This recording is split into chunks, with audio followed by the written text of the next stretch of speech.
सभी साथियों को नमस्कार। युवा मंच यूट्यूब चैनल के माध्यम से आप सभी को बताना चाहूंगा कि उत्तर प्रदेश में अशासकीय सहायता प्राप्त माध्यमिक विद्यालयों को लेकर के आप देख रहे होंगे कि एक बड़ी खबर निकल करके आ रही है, जिसमें 20,000 से अधिक पदों के विज्ञापन की बात खास तौर से टीजीटी और पीजीटी की हो रही है। और इस खबर से आप लोग वाकिफ भी हैं और इसको स्पष्ट रूप से जानते भी हैं। आपने एक खबर और सुना होगा कि उत्तर प्रदेश शिक्षा सेवा चयन आयोग को कई प्रबंधक यह नोटिस दे रहे हैं या लेटर दे रहे हैं कि हमारे यहां से रिक्त पदों की गलत सूचना चली गई है, जबकि ये पद पहले से जो है समायोजित हो गए हैं। अब सवाल यह उठता है कि फिर से टीजीटी पीजीटी के पदों में कटौती की साजिश शुरू हो गई है। अब आपको समझना है, हमको समझना है कि आखिर ये क्यों हो रहा है। एक लंबे अरसे से, एक लंबे अंतराल से उत्तर प्रदेश शिक्षा निदेशालय इन पदों को वेरीफाई कर रहा था। तब ना प्रबंधक जी को कोई दिक्कत हुई और न ही जो है शिक्षा सेवा चयन आयोग को। अब जब पोर्टल पर सारे पद भेज दिए गए तो यहां पर विज्ञापन में यह आपत्तियां आने लगी हैं। हमें आपको इसे क्लियर करना होगा और इसके लिए युवा मंच टीम काम कर रही है। मजबूती से कुछ चीजें हम दिखाते नहीं है, करते हैं। क्योंकि मेरा मकसद हंगामा खड़ा करना नहीं है, मेरा मकसद है कि आप सफल हों, आप एक सही देश के नागरिक बने। और युवा मंच टीम लगातार इसी प्रयास में लगातार बार बार प्रयास करती चली आ रही है। अब सवाल यह उठता है दोस्तों कि हम पुरानी नियमावली की मांग क्यों कर रहे हैं और क्यों जरूरी है पुरानी नियमावली के आधार पर विज्ञापन का आना।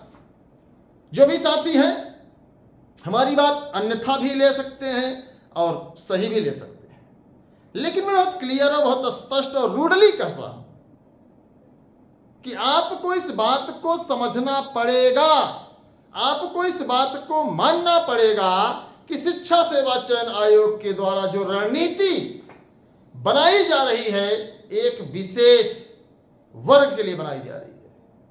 मुझे पता है कि उत्तर प्रदेश में तमाम ऐसे अभ्यर्थी हैं जो घर से गरीब हैं, जिनकी आर्थिक हालत इतनी मजबूत नहीं है कि वो हर परिस्थितियों का सामना कर पाएं। बीएड कर लें, एमटेक कर लें, बीटेक कर लें, यहां तक कि जो है इंजीनियरिंग कर ले, सबकी क्षमता नहीं है। और हर व्यक्ति आईएएस पीसीएस की तैयारी भी नहीं कर पाता। आपने अपने क्षेत्र में देखा होगा कई ऐसे हमारे नौजवान साथी जो हमारे साथ हाई स्कूल इंटर तक किसी मजबूरी में तो पढ़ते आए, लेकिन इंटर के बाद जैसे ही कुछ समझदार हो गए, दिल्ली, बंबई, गुजरात जाकर के 2 वक्त की रोटी के लिए जानते हैं मजदूरी करते हैं। तो कहीं ना कहीं जो सरकार की पॉलिसी है डिग्रियों को बदलने की, डिग्रियों को थोपने की, यह बहुत ही गलत है और बहुत ही अन्यायपूर्ण है। अब आपको लगता होगा आपके बाप माता पिता धन पशु होंगे जो आप डिग्री खरीद सकते हो, डिग्री ले सकते हो, लेकिन सभी माँ बाप आपके जैसे नहीं हैं। मैंने देखा है कई ऐसे हमारे साथी हैं जो हमसे परिचित हैं, जो रात को रिक्शा चलाते हैं, दिन में आपने देखा होगा एटीएम में कभी आप पैसा निकालने गए होंगे तो देखते होंगे कोने में एक लड़का जो है किताब लेकर के बैठा होता है, वो हमारे आपके ही बीच का होता है। उसकी आर्थिक स्थिति ये नहीं कहती कि वो जाकर के आप जैसे चौराहे पर अड्डेबाजी करे और अड्डेबाजी करने के बाद शाम को पढ़े। आपने कईयों को देखा होगा किसी पुस्तक की दुकान पर, साड़ी की दुकान पर, किराना की दुकान पर काम करते हैं। काम करने के बावजूद भी अध्ययन करते हैं, उनका हौसला नहीं टूटता। मैंने तो कईयों को देखा सिक्योरिटी गार्ड का काम कर रहे हैं। मैं एक ऑफिस में जा रहा था, अच्छी खासी पर्सनालिटी सिक्योरिटी गार्ड। हमने कहा हाँ भाई क्यों?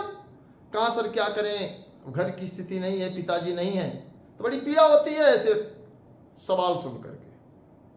और ये लड़ाई उनकी है, जरूरतमंदों की लड़ाई है, धनपशुओं की लड़ाई नहीं है। मैंने माना कि आप शिक्षक बनने के लिए एक पेशेंस चुनते हैं, पेशेंस। यहां पेशेंस की बात नहीं, यहां 2 वक्त की रोटी के लिए लोग संघर्ष कर रहे हैं, लगातार प्रयास कर रहे हैं।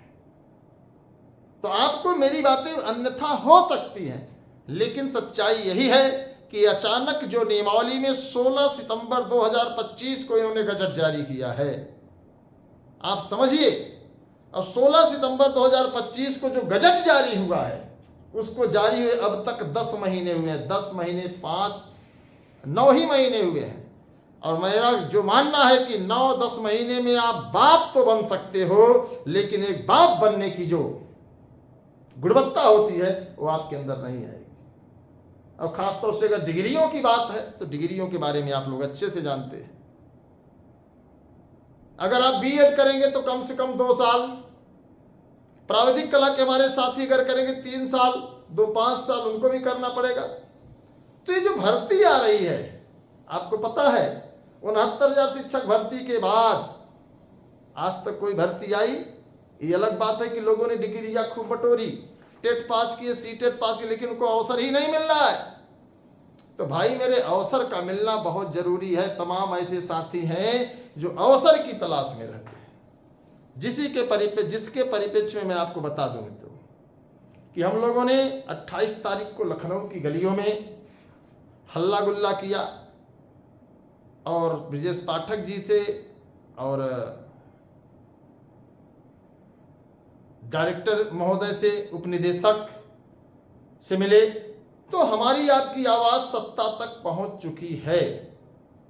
लखनऊ के गलियारे में हमारी आवाज गूंज रही है, जिसके परिप्रेक्ष्य में माध्यमिक शिक्षा मंत्री गुलाबो देवी जी द्वारा यह अपॉइंटमेंट किया गया, यह समय दिया गया है कि आप 2 बजे मतलब दोपहर के बाद मिलिए।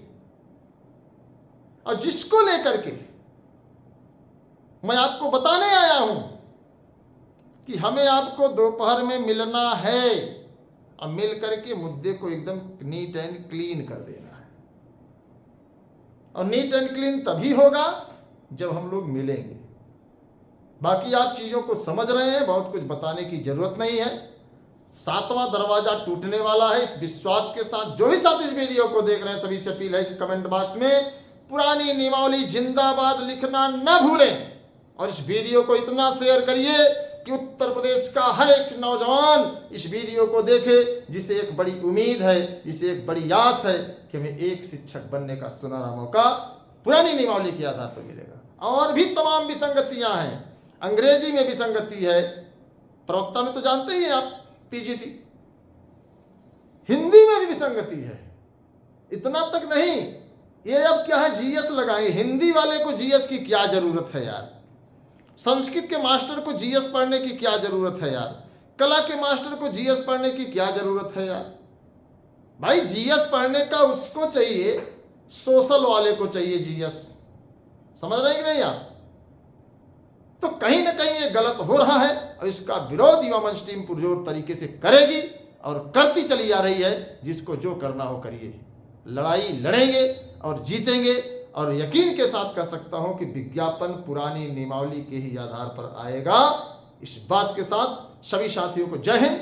वीडियो को शेयर करें, लाइक करें और कमेंट बॉक्स में पुरानी नियमावली जिंदाबाद जरूर लिखें। जय हिंद।